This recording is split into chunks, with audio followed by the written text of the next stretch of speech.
Thank you, Jan. And thank you for the opportunity to be here and see all these beautiful and happy and intelligent people. Not only here, I guess, on the web as well.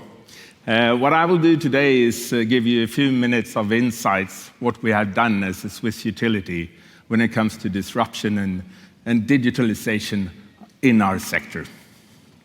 Of course, if we take our sector, it's really changing. Just to give you some insights, even though it changes, some people, I think, tend to see that it doesn't really involve us, disruption. But then I was thinking, I have a son and he has a friend.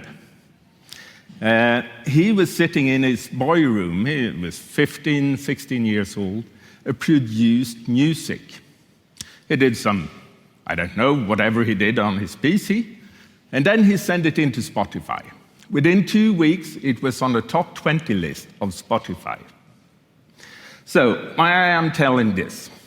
Well, first of all, if you look on the music industry and compare that to the energy industry, what happened in the music industry was that you have some central productions of music. It was the big record companies. And the big record companies had a star network of distribution of music. So they had retailers. What happened with that industry? Now we could produce music in boyrooms, and we could use digitalization to distribute this. And the same things are going to happen in our industry. We will have generation in the end of the grids. Of course, with all the challenges we have with the grids, of course. We will have digitalization coming in. Decarbonization is, of course, very important, but we shouldn't forget it's all about efficiency, end of the day, even if the goal is decarbonization. So the same things will happen, so we need to act accordingly. We have, within Alpiq, there are different strategies in starting a disruption or digitalization. What we have done is we have chosen to actually have a sort of an arm-length distance to our core and start sort of a business unit for digitalization. So if we look on the structure, we have e-mobility as one of the driving forces, and then we have digital energy solutions. Of course, it's the usual suspect of technology.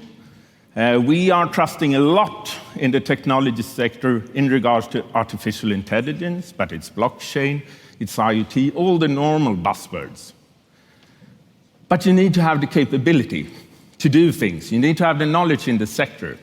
And now another insight. I read this very interesting survey. It was conducted in Europe. So they asked a couple of hundred SMEs.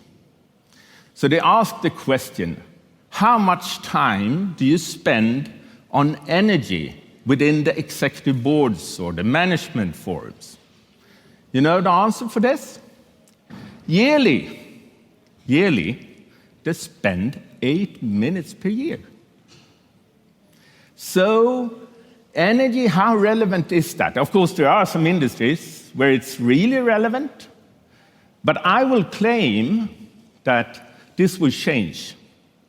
Just as an example, we had an insurance company in Switzerland, and they said, okay, we are going to transform our combustion fleet for the sales reps into EVs.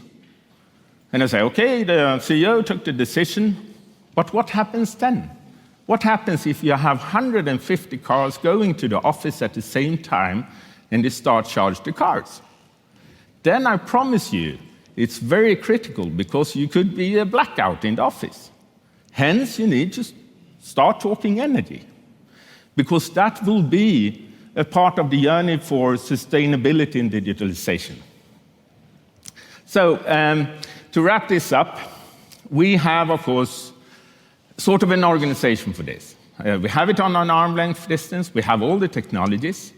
We are also starting, a colleague to me will soon get up on stage, and we have sort of clean tech incubator initiatives as well.